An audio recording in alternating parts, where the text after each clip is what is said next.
Czajnikowy.pl. Bardzo często wysyłacie do nas pytania na temat tego, czy wasze matero spleśniało. Dostajemy liczne zdjęcia wnętrza matera i są uzasadnione obawy, ponieważ pojawiają się w środku plamy. Kiedy mamy nowe naczynie, ono bardzo łatwo przebarwia się od yerba mate, pojawiają się zielone plamy, robimy zdjęcie, wysyłamy, ponieważ myślimy, że to pleśń. I właściwie we wszystkich tych przypadkach nie jest to pleśń, co jednak nie znaczy, że takie matero nie może spleśnieć. A kiedy już spleśnieje, jesteśmy w stanie je uratować. Jak w ogóle doprowadzić do spleśnienia matero? No oczywiście jest to organiczne, więc może pleśnieć, zarówno drewniane, jak i zrobione z tykwy, ale samo z siebie nie pleśnieje. Kiedy zachowujemy podstawowe zasady higieny związane z takimi naczyniami, to właściwie nie mamy się czego obawiać. Problem pojawia się, kiedy zapomnimy o fusach w środku. Wypijemy yerbę, zostawimy tam fusiska, nawet na parę dni i potem się okazuje, że to zakwitło. No i wtedy już nie wysyłacie do nas zdjęcia, wtedy nikt nie ma wątpliwości, czy to jest pleśń, czy nie.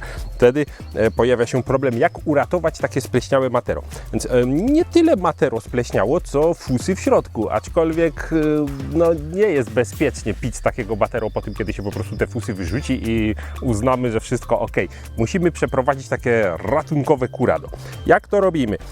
Oczywiście nie mam żadnego spleśniałego, więc będę demonstrował na sucho. Uwaga, najpierw bierzemy łyżkę i wysypujemy wszystkie spleśniałe fusy ze środka. To logiczne, naturalny początek. Każdy by to zrobił bez żadnego instruktażu. Później wlewamy tutaj wodę gorącą i pozostawiamy na pewien czas, żeby to, co jeszcze się nie wyskrobało, zmiękło, odkleiło i żebyśmy mogli wodę wylać i znów wyskrobać. Na pewno przypomina Wam to takie początkowe curado tykwy, czyli wyskrobywanie tej namoczonej tkanki ze środka naczynia. Bardzo słusznie, tylko że tym razem wyskrobujemy resztki pleśni. Kiedy mamy takie wstępnie oczyszczone, oskrobane naczynie, musimy je umyć. No i tutaj niestety robimy coś, czego z matero nie wolno robić, czyli będziemy to myli pianą. I przede wszystkim nie możemy użyć zwykłego płynu do naczyń, ponieważ on zostawi swój zapach, aromat. Ja polecam użyć mydła szarego, albo polecam wybrać się do sklepu na dział z rzeczami dla małych dzieci. Tam można kupić płyn do naczyń bardzo delikatny i bezwonny. I on nada się lepiej, ponieważ nie pozostanie jakieś tam, prawda, miętowa czy aloesowa nuta, czy z czego tam macie płyn do naczyń. Więc ten jest po prostu bezwonny. Jestem zachwycony, do matero się nadaje. Co ważne, używamy oczywiście płynu, używamy gąbki albo szczotki na patyku, co tam się najlepiej nada i szorujemy. Musimy porządnie w pianie wyszorować to matero i płuczemy. Wiele razy płuczemy, wylewamy wodę, nalewamy, wylewamy i mamy umyte matero. No i teraz najciekawsza rzecz, musimy zdezynfekować. Mamy 3 takie podstawowe sposoby na dezynfekcję matero. Ja tak znalazłem w różnych źródłach najbardziej takie polecane, przy czym jednego nie będziemy pokazywać, ponieważ już to kiedyś robiliśmy. Chodzi o takie curado ogniowe. Może pamiętacie stosowny film. Ja tutaj tylko tak na sucho opowiem, o co chodzi. Wlewamy do matero spirytus, opłukujemy spirytusem całe to matero, tak żeby było pokryte wewnątrz. Wylewamy nadmiar spirytusu i podpalamy. Tutaj trzeba pamiętać, że przy takim stężonym alkoholu palą się opary, więc kształt naczynia jeszcze temu sprzyja. W środku gromadzi się taka bardzo łatwopalna, wybuchowa chmurka, więc musimy uważać, bo jeżeli użyjemy zwykłej zapalniczki gdzieś tu blisko, to możemy się poparzyć. To fuknie ogniem, będzie się paliło.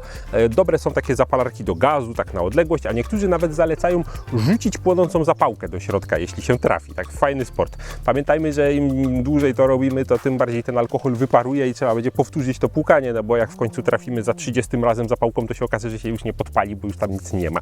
Tak czy inaczej, jeśli nie mamy problemu z ogniem, nie boimy się, gdy to już się pali, możemy sobie to tak poobracać, żeby się tam dobrze opaliło, no a potem musimy to zgasić. To kwestia kilku sekund, bo możemy spalić sobie naczynie. Więc stawiamy coś niepalnego na wierzchu, może jakiś talerzyk czy coś i tłumimy po prostu ogień. Wypłukujemy wszystkie te brudy, kiedy już się tu przestanie kopcić. No i jeżeli za bardzo to zwęgliliśmy, możemy zastosować papier ścierny albo taki druciak do szorowania naczyń, żeby to wyczyścić, jeszcze raz wypłukać. Powinno być ok. Wysoka temperatura powinna zdezynfekować i zabić wszystko, co tam w środku się pojawi. No jest to niebezpieczna metoda, można się poparzyć, można zniszczyć naczynie, można zrobić pożar. Generalnie najmniej polecamy, aczkolwiek jest to dość popularne w Ameryce Południowej. Inną fajną opcją jest użycie soli, solanki. Używamy do naczynia około 2 łyżek. Ja tu mam taką mniejszą, więc ja dam więcej. Powiedzmy, że nawet nasypiemy 3/4 naczynia, tak jak przy suszu, nie? No, ale tak myślę, że jest ok. I do tego wlewamy gorącą wodę. Musimy zrobić taką gorącą solankę. Ja rozlewam. I mieszamy, ponieważ ta sól musi się dobrze rozpuścić. I tak możemy to zostawić nawet na noc całą, no kilka godzin na pewno. W ten sposób sól również zdezynfekuje, wyjałowi nam to naczynie i no i co? No i o ile przy pierwszej metodzie ryzykujemy trochę taki dymny posmak naszej yerby, to tutaj ryzykujemy, że trochę będzie słona z początku, ale jeżeli dobrze to wypłuczemy, pozbędziemy się soli i wielokrotnie opłuczemy całe naczynie również gorącą wodą, no to nie powinno być problemu, nie powinno być słone. No i ostatnia metoda, która znów bazuje na spirytusie, tym razem na jego właśnie właściwościach dezynfekujących. To jest bardzo teraz na topie. Swoją drogą mówi się sporo, że czysty spirytus jest ma za mało wody w składzie, żeby móc być wirusobójczy. Przy czym my nie będziemy tu wirusów niszczyć, tylko zarodniki pleśni. Stąd nie znalazłem nigdzie przepisu, żeby go rozcieńczać w jakiś sposób wodą albo stosować jakiegoś płynu do dezynfekcji rąk, bo one zwykle czymś tam pachną. Nie do końca jest to taki dobry spirytus, tylko jakiś tam po prostu alkohol niespożywczy. No, my mamy taki spirytus do nalewek, więc no, nie jest szkodliwy, jest bezpieczny. Wlewamy, można wlać aż do pełna.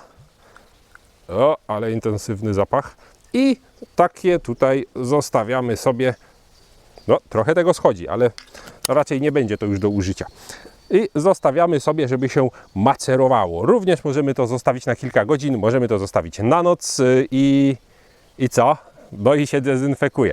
Co pozostaje do zrobienia na koniec? Kiedy już się pozbędziemy wszystkich tych płynów i solanek i spirytusów, to musimy to porządnie wypłukać. Po raz kolejny przelewamy wrzątkiem, wypłukujemy, no i teoretycznie po wysuszeniu takie matero powinno być w miarę bezpieczne do picia, nie powinno być tam już zarodników pleśni, nie powinno dalej pleśnieć i nie powinno nam zaszkodzić. Stąd mam nadzieję, że nigdy Wam się nie przyda ta metoda. No ja nie musiałem na szczęście jeszcze ani razu dezynfekować specjalnego matera. Mam nadzieję, że Wy też nie, ale gdyby coś, to już wiecie jak. Dzięki, do zobaczenia na czajnikowy.pl.